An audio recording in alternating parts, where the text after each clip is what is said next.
It's time for day 3 of the letter X.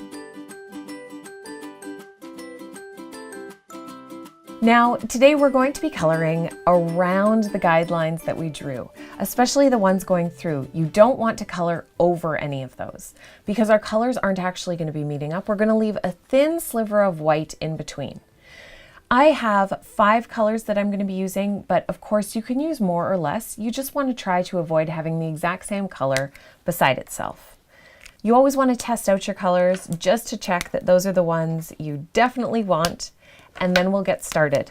Since it's really easy to smudge marker, you want to start at the top and work your way down.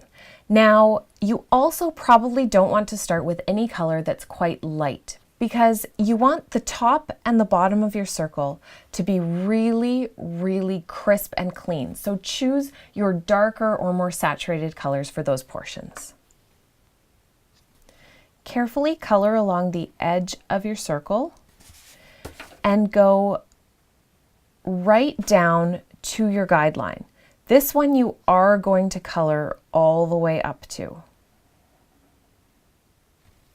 Make sure you're still getting a bit of a curve to it. If that's being lost as you're coloring in, you can go in and push it a little bit more, and this will become your new guideline. So it's up on this side a little bit, it goes down and then curves in, but I want to make that even more obvious.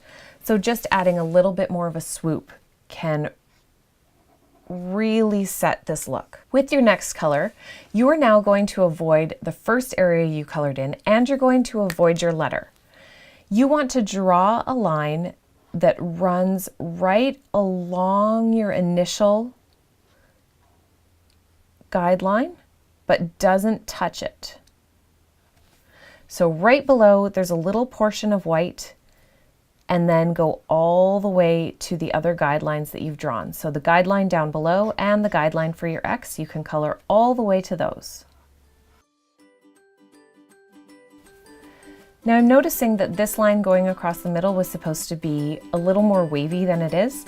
So again, you can go in and embellish that a little bit more, make it more obvious so that you really end up with a gentle, soft curve flowing through your letter.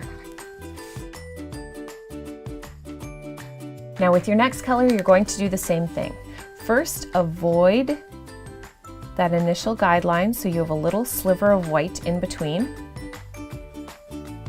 And then color right to all the rest of your guidelines.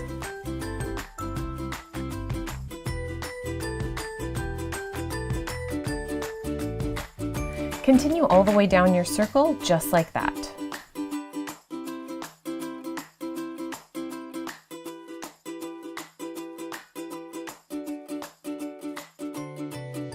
So we have used a background to create our letter because you don't really see the letter shape itself. We haven't outlined it. Of course, you can go through and outline it if you want.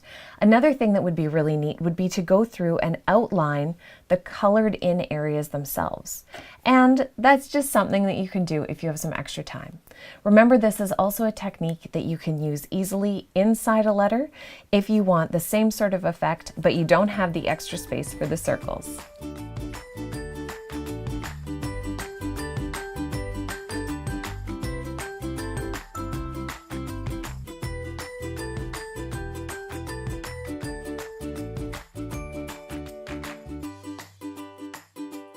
Don't forget to share what you've created with the hashtag incyalphabet. That way it will motivate you not only to continue creating, but also motivate the rest of us as well.